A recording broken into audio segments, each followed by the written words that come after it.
Hey guys, let's I guess talk about how everything on Xbox One looks completely inferior.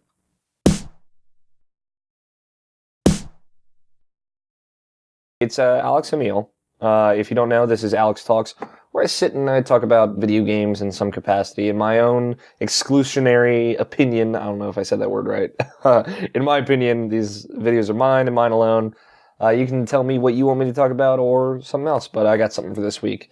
And I got my smoothie at my local brand, Tropicals Cafe, Smoothie Cafe. It's my local smoothie joint. Anyway, past smoothies and product placement. Let's talk about some recent stuff. Like I kind of wanted these to be more reactionary to what's happening in news. So a couple of things happened this week. One thing I wanted to say, if I can get my hand on camera. PS4 sold over 5.3 million units as of like February 8th or something ridiculous like that, which is awesome. That's great. I don't doubt that the Xbox One is also selling really, really well. And yeah, that's really good news. I talked about on my first Alex Talk that it's kind of ridiculous, excuse me.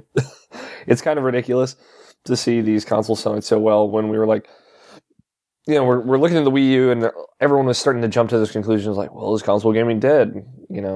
Are they going to have to fight to get these consoles selling? And there's no way they'll sell anywhere near as good as the Xbox 360 and PS3. So, just accept that going in. And right now they're on track. They're selling faster than any generation before this. So that's exciting. So I don't know, just hearing a big number like 5.3 million. And Sony's goal by the end of the fiscal year, which ends on my birthday, March 31st, easy way to remember it, for me at least. Their goal was to sell 5 million PS4s by then. And that was like higher expectations than they had initially set out. I think their first initial goal was 3 million and they raised it to 5 million. And they've already hit that and there's over a month left, plus Infamous Second Son, plus the Japanese release, which is tomorrow, Saturday. So that's pretty ridiculous. So good on Sony. But this kind of goes into my main point. One thing I wanted to talk about. So as it seems to be happening with many games, almost every game, and probably will be every game in the future, the resolutions for the PS4 and Xbox One versions of Metal Gear Solid 5 Ground Zeroes have come out. And surprise, surprise, Metal Gear Solid 5 Ground Zeroes runs at 720 60 FPS on Xbox One and 1080 60 FPS on PS4. And I say it's surprise, surprise sarcastically because, we know that the PS4 is the technically superior of them, with only one Xbox One game launched at 1080p 60 frames per second and like half of the PS4 ones did. But that's such a minor deal, I think. And I was talking about this on Twitter, and I got a couple of good responses. My thing is most people, if you're talking about even me to an extent, I can tell the difference between 720p and 1080p. If you put them side by side, and if you give me enough time with one or the other, I can tell the difference. I know 1080p looks better. I know how it looks less blurry. It looks sharper. It looks cleaner. It does, and I get that.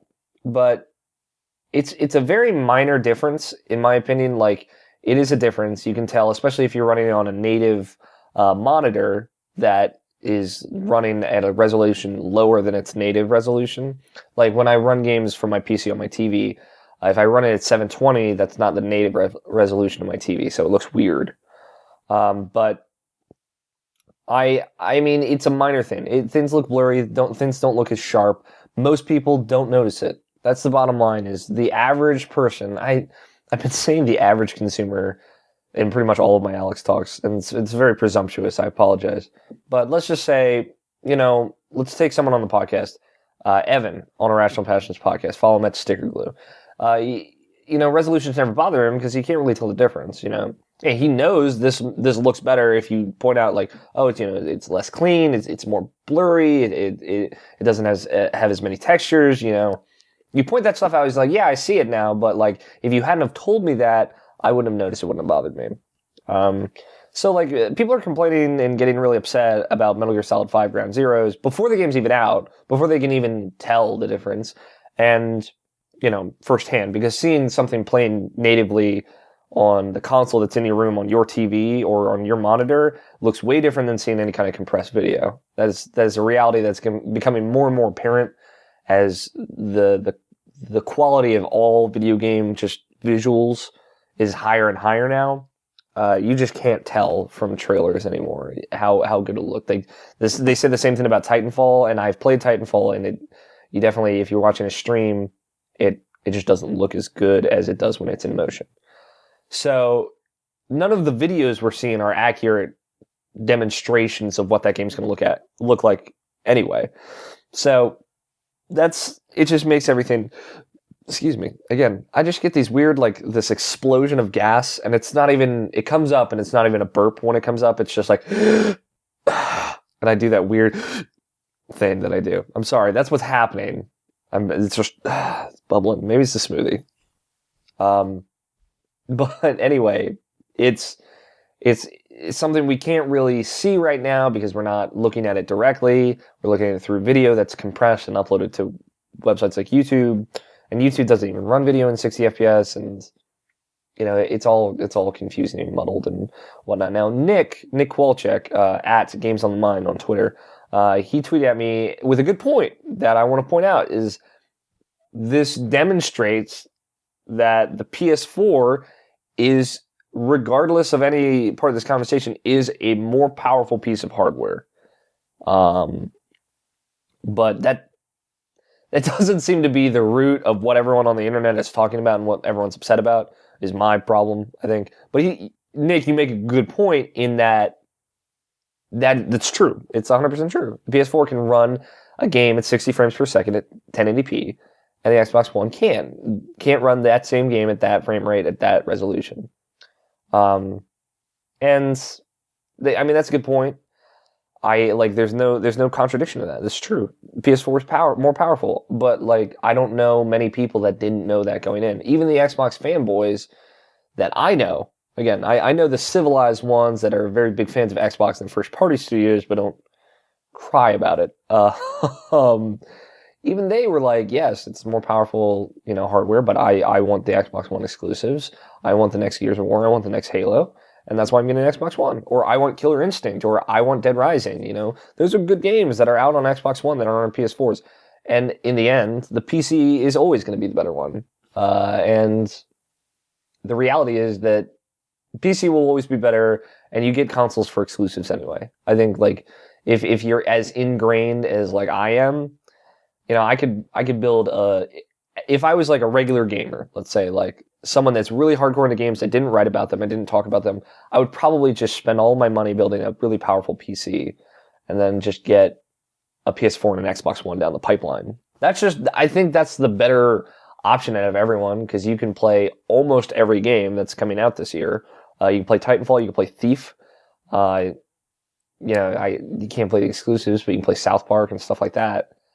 You can play a majority of the AAA games coming out this year on PC and have them look significantly better than anything that is going to come out on Xbox One or PS4. Unfortunately, that's the reality we live in. But, that's kind of always been the deal. It wasn't through the PS2 era, just because there wasn't a Steam to kind of allow that, but there is now, so everything's changed.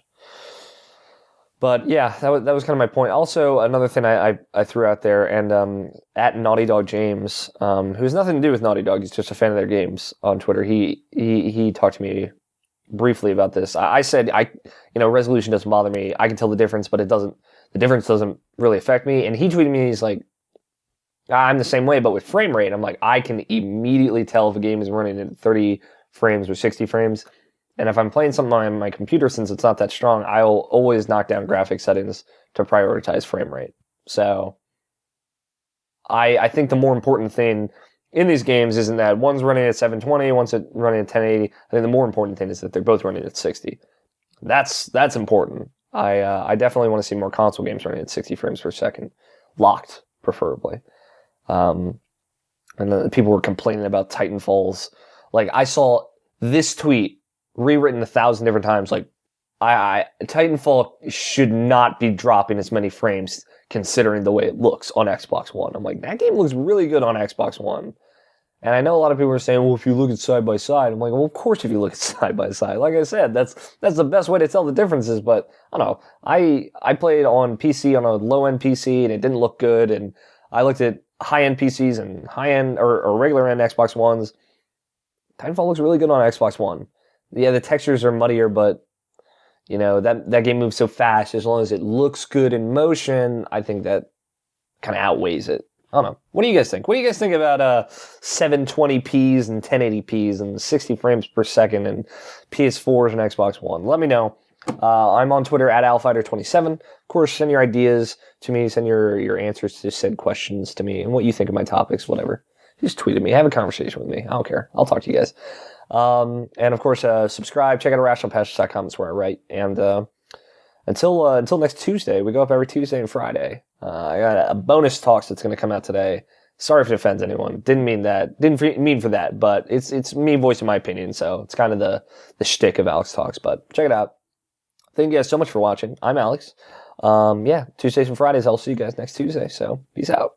If they were half done the Pepsi formula and they didn't know what they needed to make it taste okay, and it's just total garbage, you had to pay for the total garbage in order for them to be able to finish the drink. Like, it's fundamentally flawed, I think.